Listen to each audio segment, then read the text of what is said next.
querido amigo Aidner. Sinta-se à vontade em nosso meio.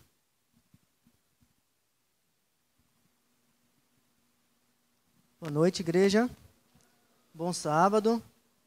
Bom, acho que o principal que é relevante de me apresentar é que eu sou um irmão de vocês, adventista do sétimo dia, crescido nessa igreja.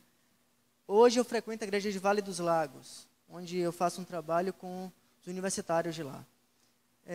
Essa igreja para mim é familiar para mim. Na verdade, eu já vim aqui algumas vezes e eu cresci aqui nessa região aqui no Uruguai. Meus avós moravam ali. E eu passei aqui nesse momento de São João, me lembrando um pouco da minha infância, quando o batistaca ali era aberto. E na época de São João, meus primos comiam, compravam aquelas bombas d'água. E a prazer da gente era jogar na vala para ver os esgoto subir. Às vezes pegavam na gente, às vezes não. Às vezes pegavam micose, às vezes não. Mas uma coisa que era certa era que sempre a gente jogava dinheiro fora, comprando bomba. Mas, funcionando aqui, irmão? Antes de começar no tema de hoje, eu preciso fazer uma propaganda sobre o tema de amanhã. O que é que a gente vai falar aqui amanhã de manhã, no sábado? Salvação pela soja. Trocar o microfone?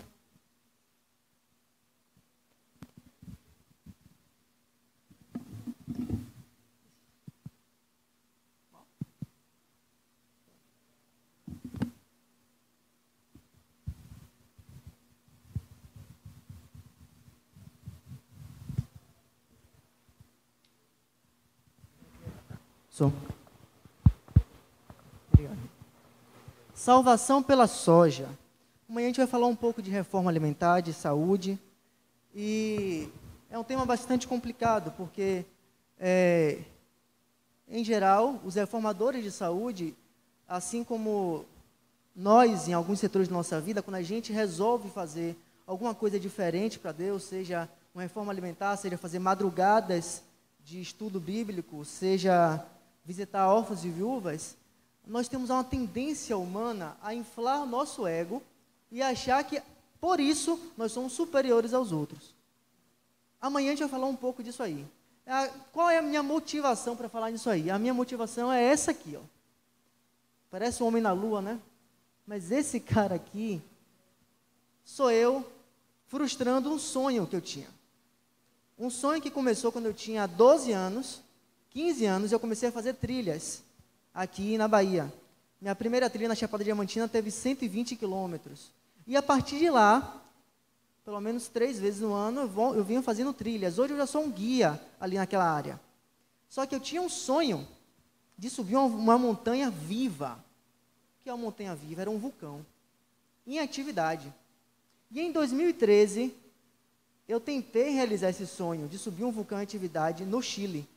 Esse vulcão realmente está em bastante atividade, tanto que no fim do ano passado, esse vulcão, o nome dele é Vidia Rica, ele começou a emitir lava, fumaça, e trouxe um caos ali naquelas cidades ali vizinhas. Só que por que foi um sonho frustrado? Porque eu não me preparei, e eu estava 35 quilos a mais do que eu estou aqui hoje. 20 quilos nas costas, na mochila e mais 35 na barriga. Eu estava mais ou menos assim. Exatamente assim, na verdade. Foi nessa viagem aí. Enfim. E aí eu vou contar um pouquinho dessa história com mais detalhes amanhã de manhã para vocês. Aqui é uma foto de abril de 2013 e abril de 2014. A foto é minha certidão de estudante. Parece até que eu vou fazer propaganda da Herbalife, né? Perca peso, pergunte-me como. Não, não é nada disso não que vai acontecer amanhã. É mais uma motivação do porquê hoje eu me sinto à vontade para falar um pouco desse tema com vocês. A mesma coisa eu tive que fazer há uns 5 anos atrás, quando me pediram para falar sobre cinema, e eu tive que negar. Eu estava viciado em cinema. Até que o Espírito Santo me tocou. E eu resolvi acabar com esse tipo de distração na minha vida. E só então consegui falar sobre isso. Então hoje, depois de fazer uma reforma alimentar, que hoje é bastante profunda, Hoje eu sou vegetariano estrito, significa que eu não como nada de origem animal, a não ser mel. E hoje eu me sinto um pouco à vontade para falar nesse tema. Mas nesse tema, tem algumas polêmicas que a gente vai tratar amanhã. Primeiro, onde é que a Bíblia diz que a gente tem que ser vegetariano? Jesus comeu peixe, Jesus sentado comeu peixinho assado. Não tem a musiquinha? E eu ainda dizia mais, Jesus não só comeu peixe, Jesus também comeu carne. Quando ele esteve aqui na terra, com os 2 anjos e falou com Abraão, Abraão assou um carneiro e eles comeram. Está lá em Gênesis. Amanhã a gente vai conversar um pouco sobre isso. Também diz o seguinte, bom, se a Bíblia não diz nada e Ellen White diz, será que a gente está colocando Ellen White acima da Bíblia? Amanhã a gente vai ver por que a igreja adventista não chega no consenso. A igreja adventista diz, olha, vocês não devem tomar café, nem consumir cafeína. A igreja diz, vocês não devem comer peixes e animais sem escamas e barbatanas. E os da terra têm que ter casca angulada. A igreja diz isso. Só que a igreja não diz, olha, não coma carne. A igreja não diz, olha, não coma laticínios. Então, por que a igreja não chega a esse consenso? Amanhã a gente conversa um pouco sobre isso. E também, esse aqui que é o mais importante, a reforma alimentar é um ponto de salvação para mim, para você.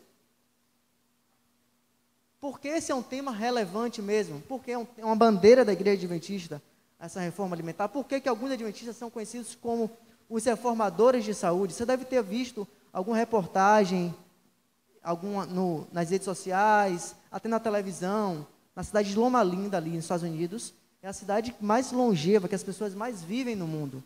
Uma das Blue Zones, das zonas azuis. Tem lá e tem no Japão, que as pessoas alcançam 100 anos com facilidade. E a gente vai tentar responder isso aqui. O que é que a igreja de Laodiceia, que somos nós, o que é que a gente tem a ver com esse tema da reforma alimentar? Isso é só uma propaganda mesmo. Hoje, a gente vai tentar conversar um pouco sobre isso aqui. A Terra em colapso. Vamos tentar chegar a um raciocínio lógico do porquê que a gente tem que preservar a Terra.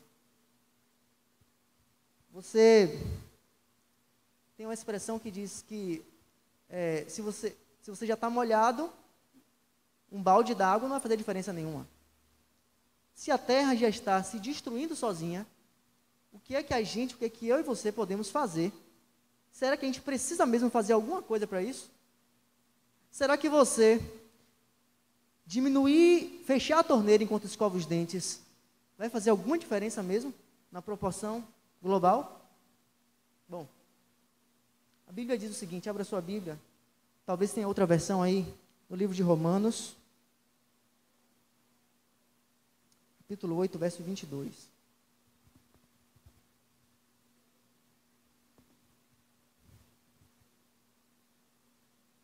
Alguém tem alguma versão diferente dessa que está aqui na frente? Alguém tem? Se tiver, pode ler para a gente, por favor.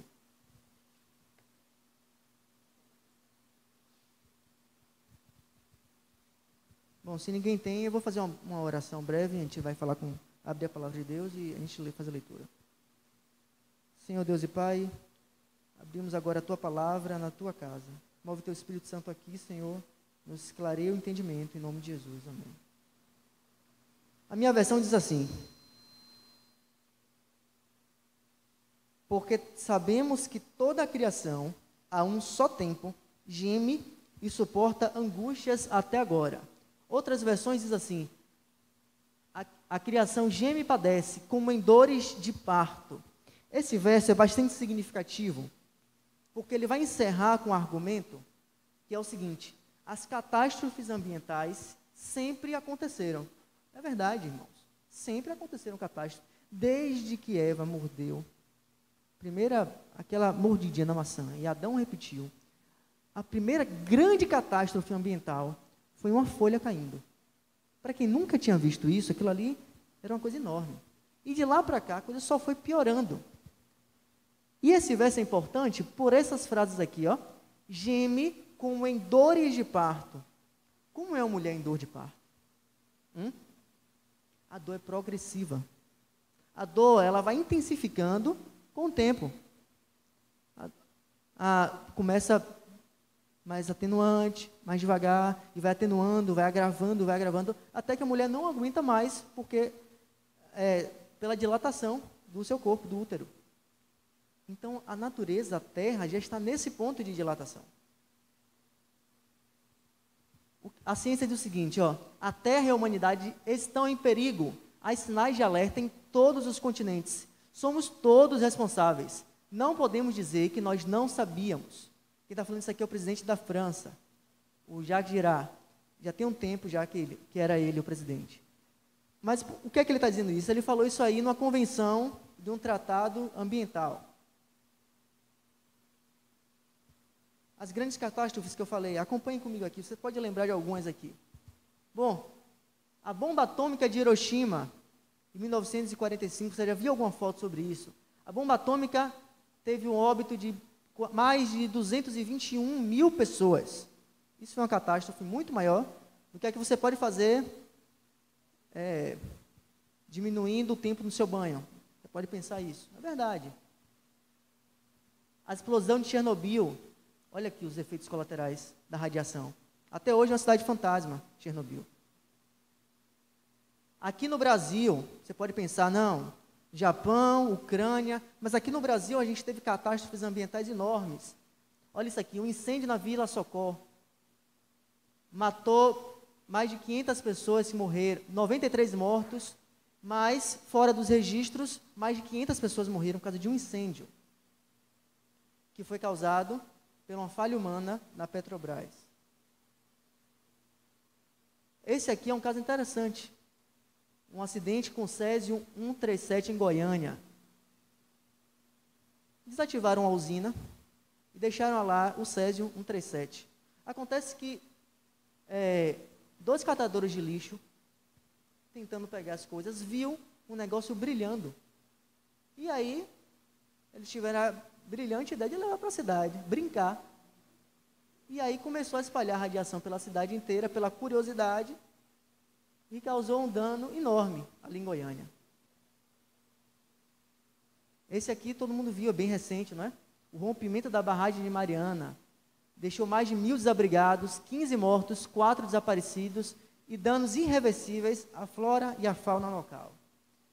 Tudo isso aí você pode pensar o seguinte, está muito longe de mim. Está muito longe. Longe de minha realidade.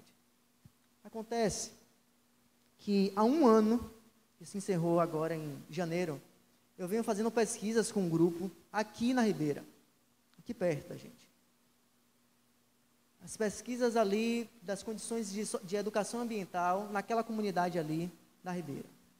E olha só o que acontece.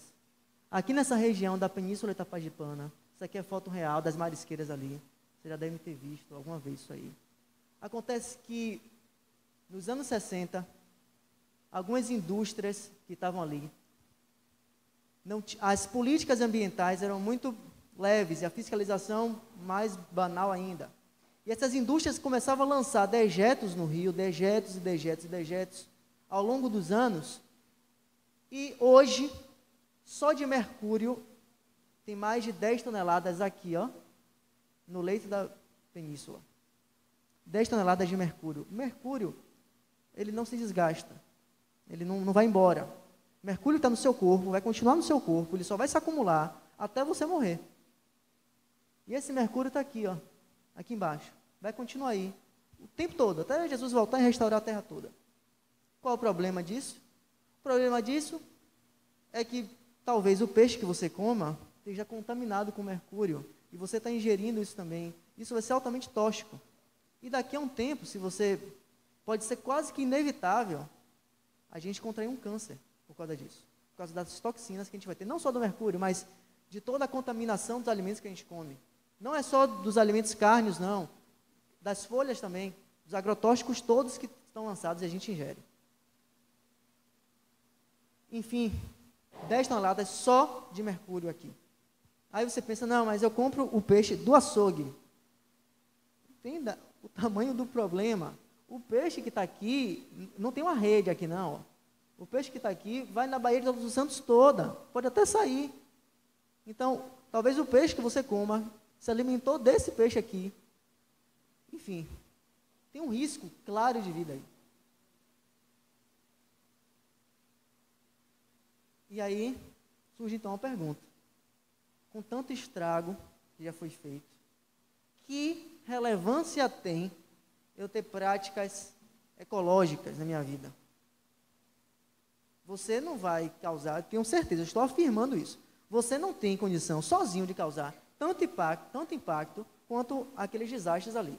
Nós todos aqui juntos não temos condição de causar tanto impacto quanto aquelas empresas ali causaram.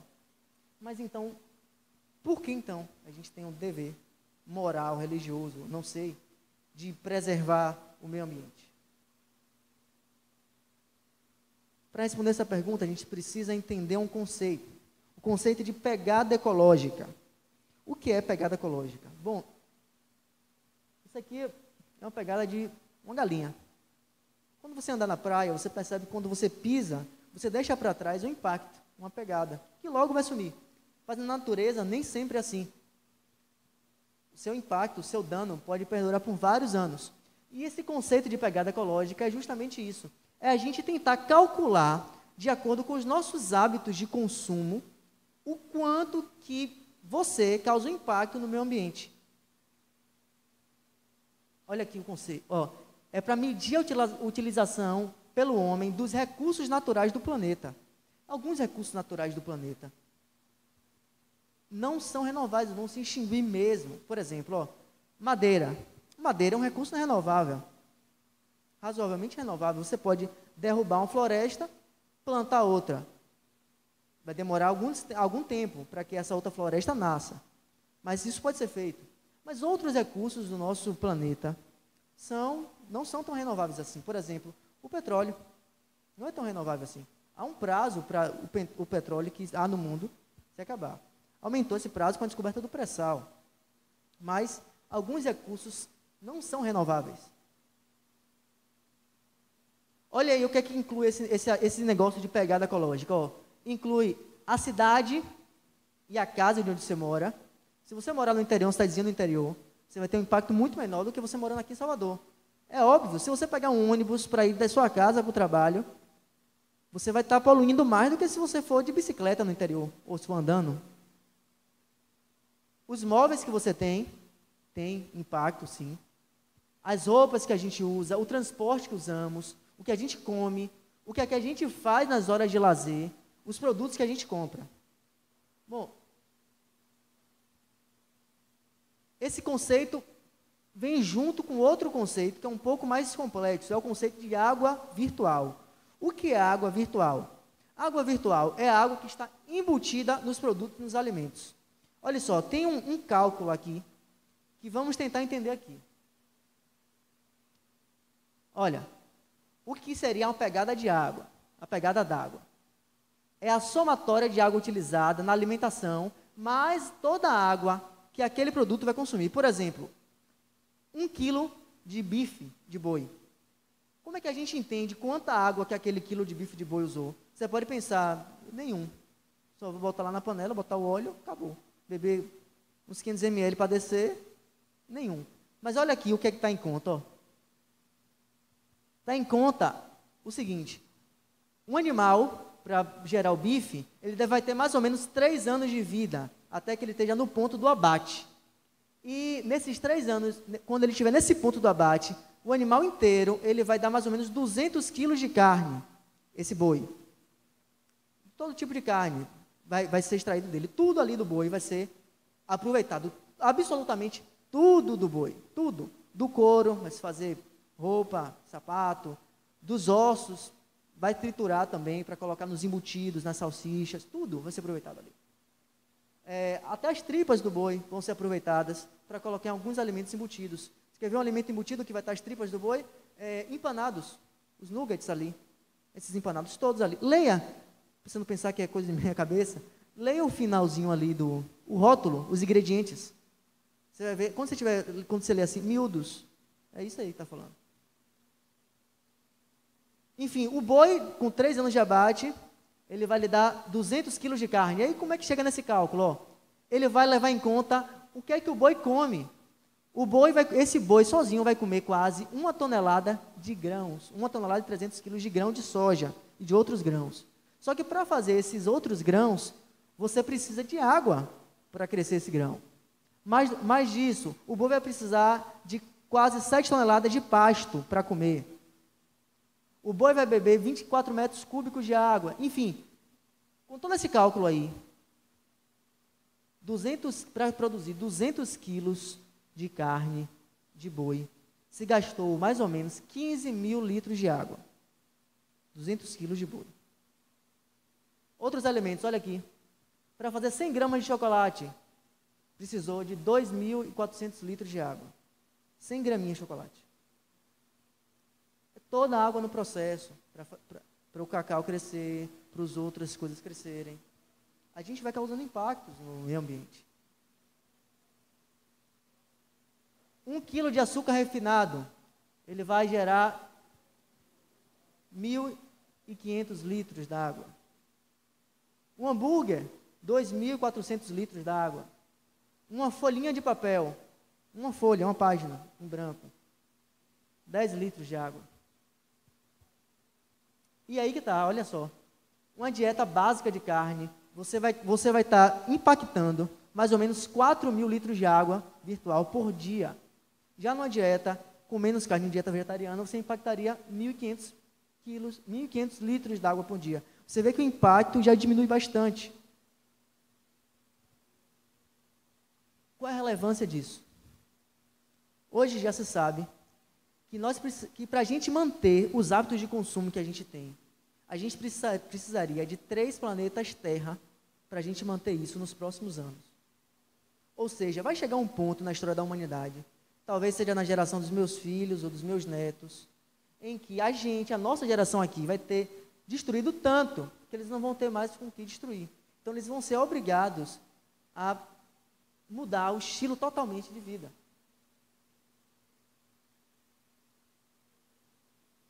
Bom, a pergunta óbvia agora, como é que a gente faz para diminuir esse impacto no meio ambiente? Primeiro, evite hábitos consumistas. Preste atenção mesmo nos seus hábitos de consumo. Direto eu me pergunto assim, rapaz, eu comprei isso aqui, eu não precisava disso aqui. Os meios digitais aqui são as melhores coisas, tá vendo? Existe um negócio que se chama teoria da obsolescência programada. O que é isso? É o seguinte, você sabe o que é isso? Você quer ver? Você direto vai dizer o seguinte, não se faz mais liquidificador como antes. Não é verdade? Hoje, o liquidificador que você compra hoje vai durar o quê? 1 ano? 2? A geladeira também mudou. Eu tinha uma geladeira lá na minha casa que durou 15 anos. Depois a gente comprou, depois de 15 anos a gente resolveu comprar uma nova, estava gastando muita energia. Aí a nova que a gente comprou, 3 anos já tive que trocar a peça. Você já observou isso nas coisas? O mundo, o capitalismo é feito para que você consuma. Você quer ver outro exemplo que eu vou dar aqui, jovens? O celular de vocês. Às vezes o celular está ótimo, está funcionando perfeitamente, só que lançou um novo e mudou uma listrazinha que tinha atrás do celular, que você vai botar uma capa e ninguém vai ver. Aí você fica incomodado ali, você quer um celular daquele, o novo, de última geração. E depois de 6 meses vão lançar outro, e vão lançar outro. O Moto X, um celular que tem da Motorola, o Moto X. No ano passado, o que é que eles fizeram? O Moto X é um celular mais caro, de primeira linha da Motorola, ou era, não sei se ainda continua. O Moto X tinha uma função na câmera que fazia todo mundo comprar esse celular, pela função dele na câmera. Só que o segundo celular que mais vendia na Motorola era o Moto G, que é mais barato, mais acessível. E a Motorola, para aumentar as vendas do Moto G, decidiu fazer, sabe o quê? Liberar no Moto G, que é o mais barato do que o Moto X, um recurso que já estava nele e que é igual ao do Moto X, só para vender mais. Olha, entendeu o que eles fizeram? O recurso estava ali, a potência do celular. Só que eles, propositalmente, impediram que fosse usado, para que a gente fosse impulsionado a comprar o celular mais caro. Isso não é teoria da conspiração, não. Pode pesquisar no Google, facinho, você vai ver. As coisas são assim. Nosso mundo capitalista é assim, é para o consumo. Se você não consumir, não gira a roda da economia na cabeça dos capitalistas. Mas nem tudo que a gente compra, a gente precisa realmente daquilo. As televisões, então, quanto que dura uma TV? Perceba o seguinte, ó, TVs e lâmpadas. Se você olhar no manual do usuário, ela já tem o tempo que ela vai durar. Você vai ver lá que vai ler assim, ó, no manual. LED, o LED, vida útil do LED é 50 mil horas. Parece muitas horas, né? Mas imagine você está comprando um negócio caro, com data para quebrar. Outro meio da gente diminuir esse impacto no meio ambiente. Diminuir o consumo de água e de energia. Você não precisa filosofar sobre a sua vida, sobre os seus problemas embaixo do chuveiro. Pode até ser embaixo do chuveiro, mas com ele desligado. Não tem problema. Seus pensamentos vão continuar fluindo se o chuveiro estiver desligado. A gente também não precisa deixar o computador ligado só porque está baixando aquele filme ou aquela música. Não precisa. Quando você estiver usando, naturalmente, quando você precisar usar, ele vai continuar baixando, fazendo o seu download. Não precisa deixar ligado a noite inteira. Você está gastando mais dinheiro, você ainda está acabando com a terra. A gente aqui em Salvador é tranquilo com isso, né? Mas quem vivia na época lá, quem estava em São Paulo há um ano atrás, quando teve a baixa dos níveis hídricos lá, e teve um aumento no preço de energia, e escassez mesmo de energia, risco de apagão, ali eles valorizavam. Aqui em Salvador teve uma situação assim, há uns anos atrás, não teve? Teve. Eu não lembro, tem o quê, uns 10 anos isso, ou menos, vocês lembram?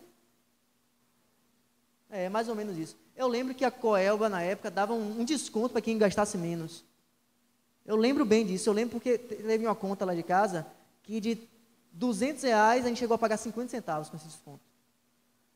Ou seja, a gente gasta mais porque a gente pode, entre aspas. Pode, né? Porque se você estiver no aperto, você vai querer cortar tudo. Aperto financeiro. Veja o que é prioridade para você. Produzir menos lixo e reciclar.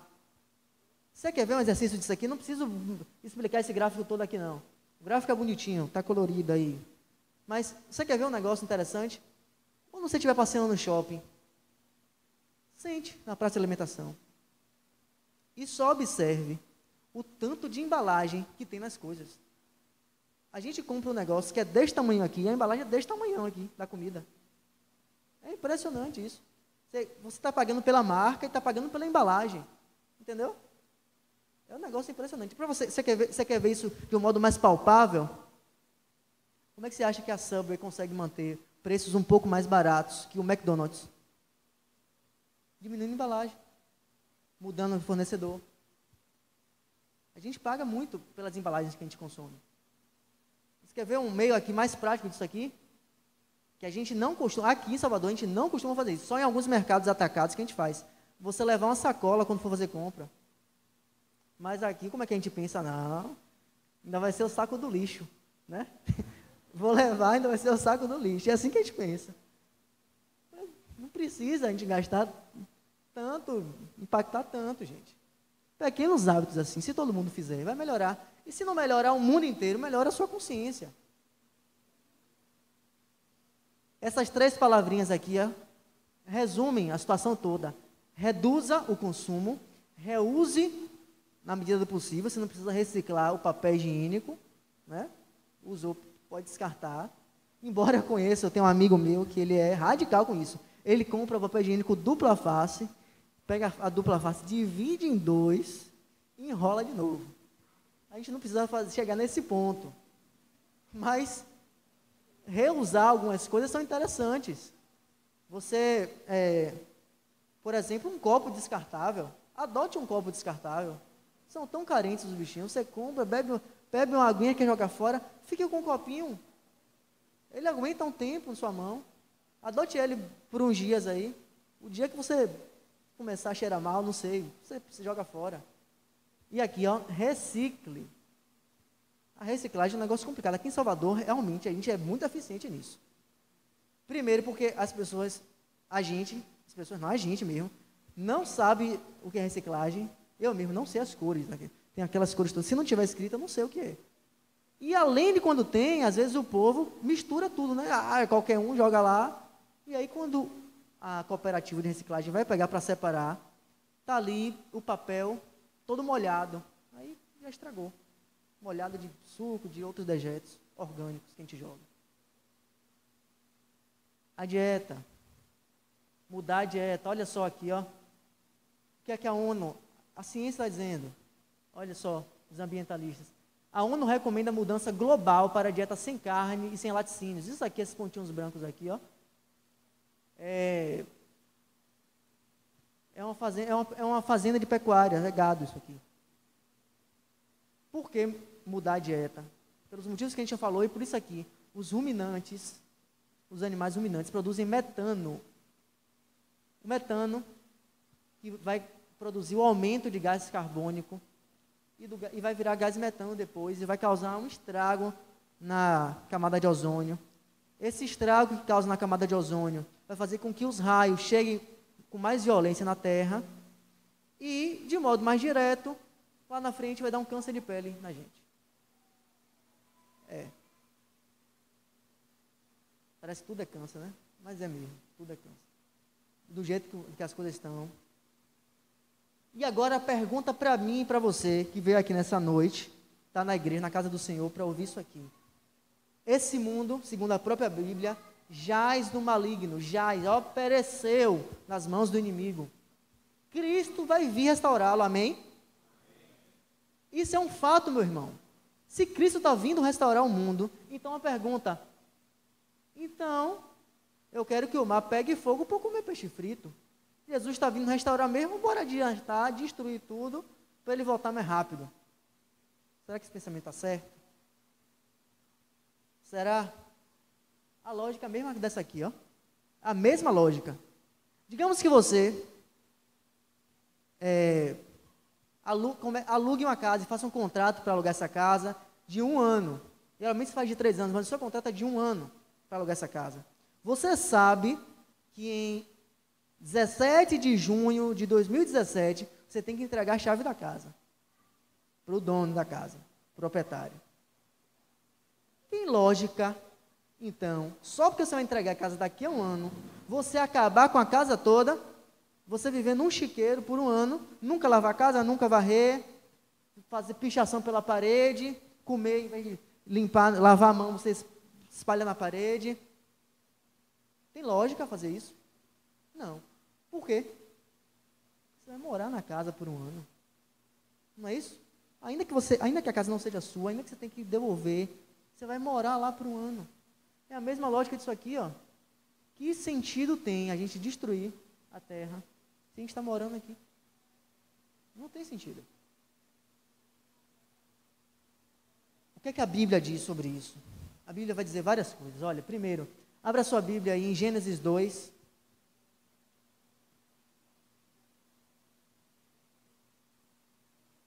Gênesis 2, verso 15.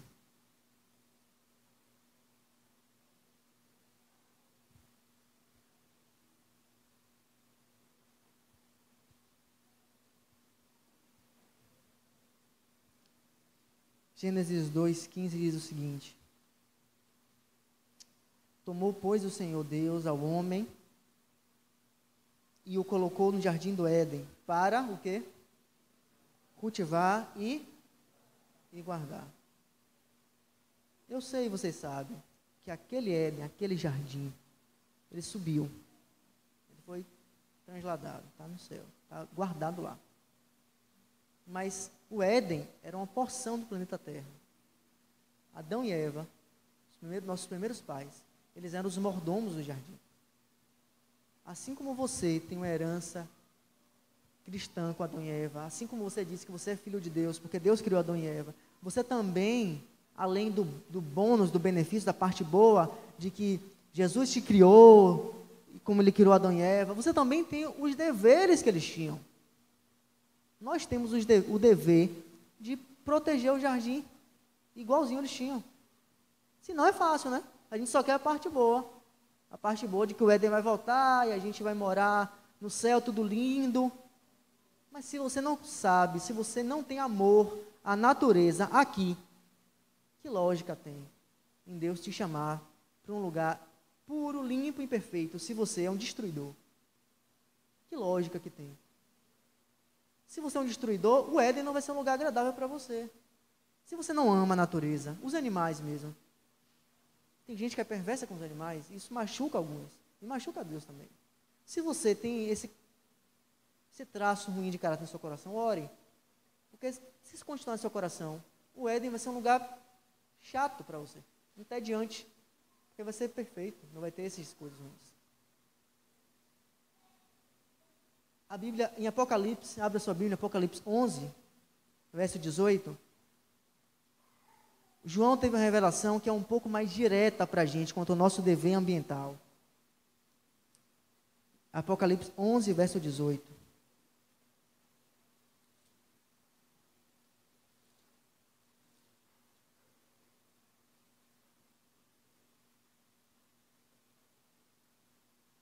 A minha versão diz assim: na verdade, as nações se enfureceram.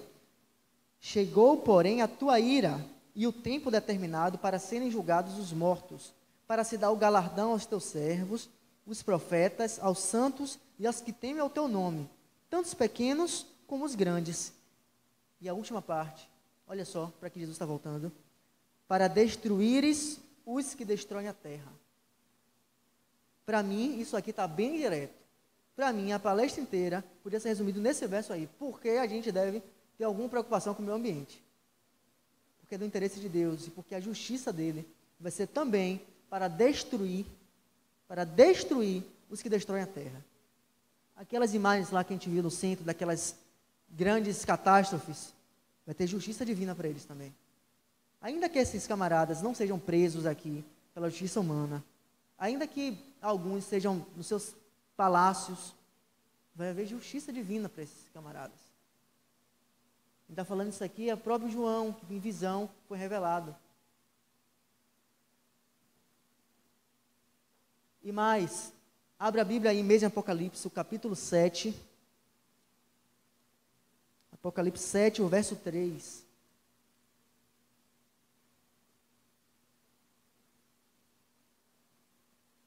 Olha só. Apocalipse 7,3 também é uma mensagem muito direta para a gente. Não danifiqueis nem a terra, nem o mar, nem as árvores, até selarmos na fronte os servos do nosso Senhor. Irmão, você não tem esse direito de antecipar o juízo. Você entendeu o que Jesus está dizendo? Vai chegar um tempo, sim, que a terra vai ser destruída. No Armagedon, a terra vai ser destruída. Na última batalha mesmo entre o bem e o mal. Quando as pragas, quando os selos e as trombetas estiverem caindo sobre a terra, vai chegar o tempo que isso aqui tudo vai ser destruído para em breve ser purificado com fogo. Mas não chegou ainda esse tempo, irmão. Então a gente tem o dever cristão mesmo, independente de você de ser adventista ou não, nós temos o dever cristão, moral, de preservar o meio ambiente, de reduzir alguns hábitos nossos de consumo. Bom, a Bíblia diz isso. E os teólogos adventistas? Será que eles dizem alguma coisa? Tem um pastor, PhD em teologia, o nome dele é Arthur Schwartz. Ele é professor na Universidade do Sudoeste dos Estados Unidos. Ele foi missionário por 10 anos na China e em Uganda, falando justamente disso, das catástrofes ambientais que tinham ali nesses países. E esse pastor ele vai dizer o seguinte, ó. A esperança de uma terra nova, do novo Éden, não nos dá uma licença de explorar a terra que nós temos aqui hoje. A gente nem torna inútil a preservação do meio ambiente, porque Cristo está voltando. Outro pastor, na verdade, uma teóloga, Anne Davidson, da Universidade de Andrews, vai dizer o seguinte, ó. Quando nós falhamos na tarefa de cuidar da natureza, a popularidade da teoria evolucionista avança. É verdade. Porque a teoria evolucionista vai dizer exatamente isso. Sobrevivência do mais apto. E a gente está degradando e está destruindo porque é um processo evolutivo. E o aquecimento global também. E aí vai chegar a nova era do gelo. Você entende que a gente começa a causar um problema realmente, chega a ser filosófico, isso. E aí quando você vai falar de Deus, de criação, o argumento primeiro que eles vão usar é o seguinte: se Deus existe, por que tem gente passando fome na África? Argumentos evolucionistas que a gente vai ensejando com nossos hábitos de consumo. Bom, eu não vou ler tudo não, mas esse teólogo agora não é adventista. Ele escreveu um livro chamado Biodiversidade. Ele vai dizer o seguinte, nós temos o domínio sobre as outras criaturas. E domínio quer dizer o seguinte, nós somos servos de Deus para cuidar delas. Deus nos comissionou a missão de cuidar do meio ambiente. Cuidar, gente, para o nosso próprio lazer. Você já observou a inteligência de Deus na criação? Você já prestou atenção na ordem dele em criar as coisas? Vamos rapidinho aqui relembrar. Primeiro dia, o que é que Deus criou? A luz, exatamente. Segundo dia, separou firmamento. Não é isso? E aí, depois, que foi? Falem alto aí, gente. Não ouvi.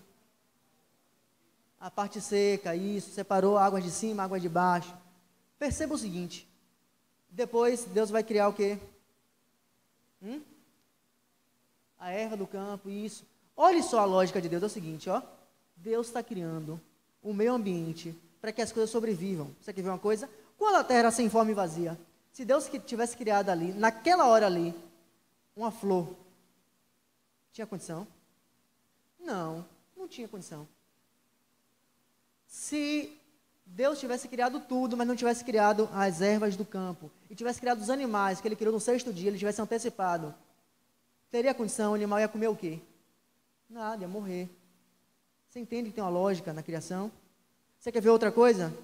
Quando Deus criou a lua, qual é a lógica que tem em Deus criar a lua? O que é que a lua faz com o planeta Terra?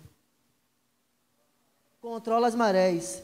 Se Deus tivesse ajustado a lua 1 metro ou 30 centímetros mais próxima da Terra, ou mais distante da Terra, a gente teria tsunami aqui toda hora, nem ia ter vida. Você quer ver outra coisa que Deus ajustou perfeitamente? A criação vai dizer que Deus criou o Sol, a Lua e as estrelas. Por estrelas, se entende que Deus estava criando ali os planetas ao redor da Terra. A pergunta é o seguinte: que porção de universo Deus estava criando ali? Deus estava criando o universo inteiro? Me parece que não, quando vai dizer que Deus criou o céu, a lua e as estrelas, e depois vai dizer também, lá no livro de Jó, que existiam outros seres, uma conferência com outros seres criados. Me parece que quando Deus criou a Terra já existiam outros planetas. E então Deus está criando ali, quando diz o Sol, a Lua e as estrelas. Qual é a lógica em Deus criar o Sol, aquecer a Terra, fazer fotossíntese nas plantas, possibilitar a vida? Tudo bem. A Lua, a lógica vocês já falaram, que são as marés. E as estrelas, os outros planetas? Será que tem alguma lógica nisso? Tem. Você já se perguntou por que no universo inteiro a gente não é bombardeado por vários cometas colidindo sobre a Terra?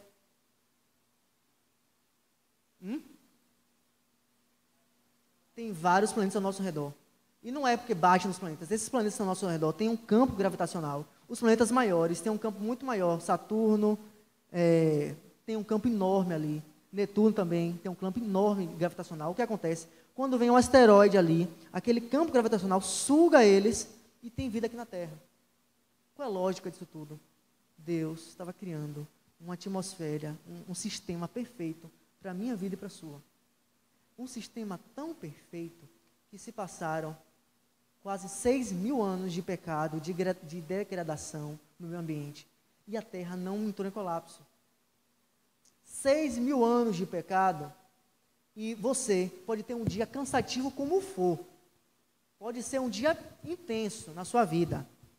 Mas se você comer direitinho e dormir, no outro dia você está pronto para outra, não é? Porque você ainda tem genes, como Adão tinha alguns. Eu sei que ele tinha quase 5 metros de altura, mas entenda que o seu corpo ainda não está destruído, porque Deus criou um sistema perfeito para você. E a gente não tem o direito de estar destruindo assim a torta e a direita. Bom, tem um videozinho curto, mas que é importante, sabe por quê? Porque às vezes a gente tem uma visão muito pessimista da nossa instituição, da nossa igreja. Às vezes a gente só fica culpando a administração da igreja, dizendo assim, mas a igreja não faz nada. Mas a igreja só se preocupa, tem gente que diz assim, só se preocupa com o dízimo. Ou você sabe que não é assim. Pelo contrário, aqui no nosso templo, nosso sistema de dízimos e ofertas são tão diferentes das outras igrejas, tão diferentes. Você sabe que o pastor do seu distrito aqui ganha o mesmo salário que Ayrton Killer lá na divisão sul-americana, sendo presidente de tudo? O pastor do distrito aqui de Jardim Cruzeiro também ganha a mesma coisa que o que está lá em Xique-Xique, com 14 cidades correndo de assim para baixo. Então a gente tem uma visão muito pessimista da nossa igreja. Às vezes por desconhecimento, às vezes a gente acha que, mas a igreja não se preocupa com os jovens estarem fornicando. Irmão, tem coisas que estão na esfera pessoal. Tem coisas que estão na esfera pessoal. Mas tem coisas que a igreja vai falar mesmo, e a gente que não se interessa em saber. Por exemplo, a igreja adventista tem uma posição firme sobre o meio ambiente e a ecologia. Acompanha aqui, são 2 minutinhos aqui de Ayrton Killer, o presidente. Pode rodar, por favor.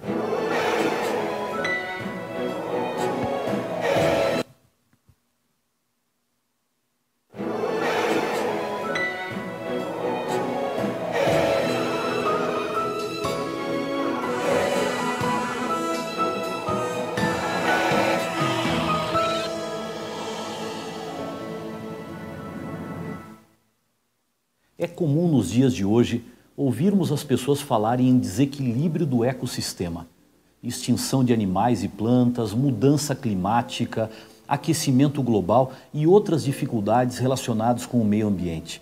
Talvez esse seja um bom momento para uma reflexão. Estamos vendo tudo isso acontecer e o que temos feito individualmente para buscar o equilíbrio? Somos cristãos e é nosso dever cuidar da obra da criação de Deus. Para nós, essa é a principal motivação para cuidar do ambiente em que vivemos. Deus fez tudo e disse que era muito bom. Mas além disso, ordenou que o homem cuidasse do jardim do Éden. Será que estamos cuidando do nosso jardim? Será que hoje, ao olhar para o nosso planeta, Deus ainda acha que tudo está muito bom? Com certeza que não. Levar a salvação para as pessoas, apresentando a elas o Evangelho, é nossa responsabilidade, assim como também é nossa responsabilidade cuidar do meio ambiente, da obra que saiu das mãos do nosso Deus. Pequenas ações podem causar um grande impacto junto à comunidade. A Rede de Educação Adventista, por exemplo, é uma grande promotora de ações voltadas à preservação do meio ambiente. É foco dos adventistas não apenas praticar ações de benefício ambiental a curto prazo, mas especialmente formar uma nova geração de cidadãos conscientes do seu papel no mundo. E compreendemos que esse aprendizado começa desde cedo. Confiamos nas promessas bíblicas da recriação deste mundo por Deus com a volta de Jesus Cristo. Ali, nós esperamos viver em um mundo sem as atuais degradações. Enquanto isso, é nosso dever cuidar da criação existente e queremos que outros também tenham esse conceito. Que Deus lhe fortaleça muito nesse desafio.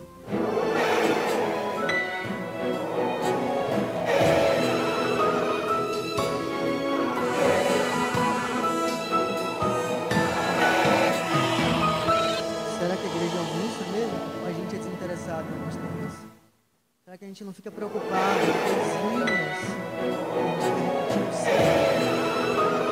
e não tenta olhar todos os aspectos que envolvem nosso cristianismo?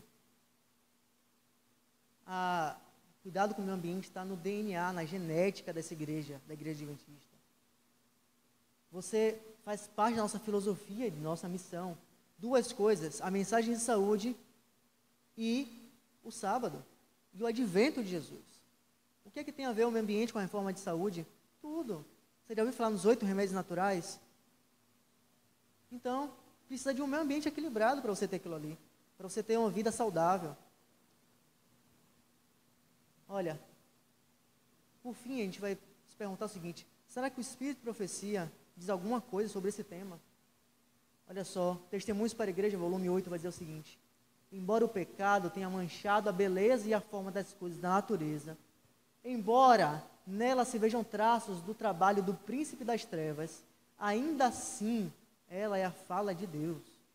Nos fardos, nos espinhos, nas ervas daninhas, ainda podemos ler a lei da condenação.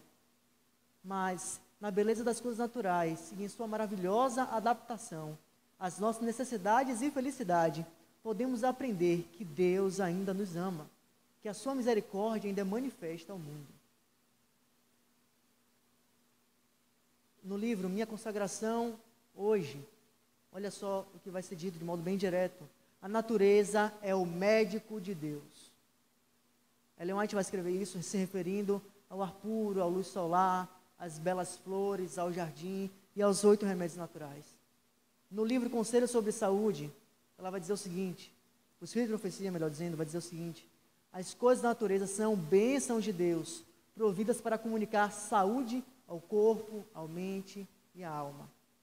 Tente ler os livros da nossa igreja e você vai perceber todo o planejamento de Deus para nossas instituições.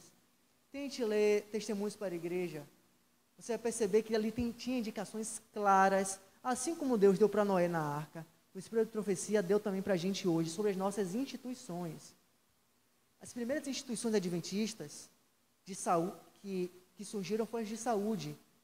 Numa época em que hospitais era uma coisa muito complicada de se fazer. A medicina era até precária, há 200 anos atrás, mais ou menos. E a igreja adventista ficou muito conhecida pelos sanatórios da igreja. Por que isso? Porque naquela época, como é que se curava uma pessoa com problemas mentais? Inclusive a depressão era considerada um problema, já a pessoa que estava enclausurada ali era entendida como problema mental. Como é que se fazia com aquilo? Pegava a pessoa com problema mental, trancava ela num quarto escuro e deixava ela com poucos alimentos. Você sabe o que significa isso? Você que já esteve triste, só triste, você sabe o que é ficar trancado num quarto escuro, né? Ou então você que só ficou entediado porque está em casa, você sabe como que isso faz mal para a nossa mente. Só que aí, a inspiração veio através da senhora White e diz o seguinte: não, as nossas instituições de saúde, os sanatórios, têm que estar em lugares ao ar livre, com árvores, com sol, com passarinhos, com animais por perto, com alimentação boa, leve, sadia. E assim a pessoa vai se regenerar da saúde. É disso aqui que ela está falando, ó. A natureza é o médico de Deus. E a partir disso, a nossa obra de saúde foi se tornando mundialmente conhecida. As escolas, os nossos internatos, observem que eles ainda seguem essa lógica. Você já foi no IAN, no NASP, qualquer outro internato adventista, eles não estão ali por acaso, não, irmãos. Existem preceitos prontos, bem diretos assim, sobre onde essas instituições devem estar. Tem livros também, Minha Vida ao Ar Livre, da irmã White, que vai dizer que em breve, muito em breve, a gente tem que sair desses grandes centros urbanos. Salvador, eu ainda diria que Salvador é um pouco mais tranquila. Por quê? O jovem aqui, ele não tem desculpa para dizer que ele não tem o que fazer na cidade, que ele tem que ir para o cinema, ou tem que ir para um show.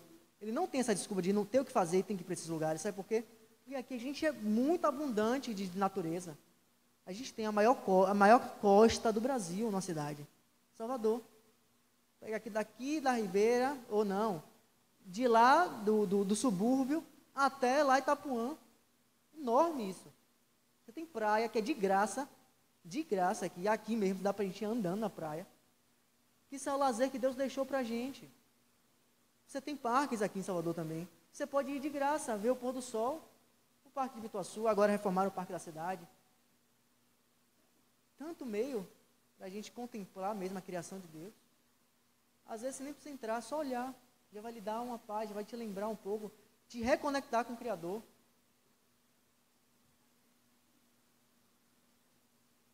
Olha, eu vou terminar por aqui. O que tem ali não é tão relevante, mas eu quero fazer só um desafio para vocês. Um desafio que eu já experimentei, eu preciso retomar até isso. A gente é muito preocupado como igreja em falar de Jesus. Hiper preocupado. Tá certo, a gente tem que falar de Jesus mesmo. Só que mais do que isso, a gente tem que viver Jesus. Irmãos, as pessoas são muito curiosas. Nós somos essencialmente curiosos. Você já experimentou pedir desculpa quando alguém pisa no seu pé? Você já experimentou quando você, se por acaso você estiver dirigindo e um camarada vai e fecha seu carro, aí você coloca a mão pela janela e mostra o dedo legal para ele? Desarma a pessoa. Você já experimentou quando alguém vier brigar com você e você ser sereno? Agora, no nosso tema aqui, você já imaginou quanto pode ser constrangedor para uma pessoa?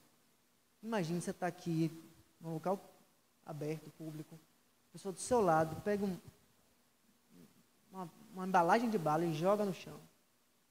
Você, imagine se você fizer isso, sem dizer nada, você vai ali, se abaixa, pega e joga no lixo. Não precisa pregar não, irmão. Você vai fazer isso, vai ser humilhante para a pessoa que está do seu lado. Talvez ela não fale nada, mas se isso se repetir, se você mostrar nas pequenas coisas que você é diferente, por exemplo, que você, só aquele exemplo que eu dei lá na frente, que você usa o mesmo copo descartável, que você tem uma garrafinha de água sempre com você. Uma hora, quem está do seu lado vai te perguntar, pô, você sempre está com uma garrafinha de água? Irmão, você não precisa estar pregando, porque as pessoas são curiosas. Se sua vida for diferente, elas vão te perguntar e você vai ter a oportunidade na hora. Você vai poder dizer, porque eu não faço isso em casa, eu não jogo lixo em casa. Você não precisa estar dizendo, porque Jesus, eu sou mordomo igual a Adão. Não. Não.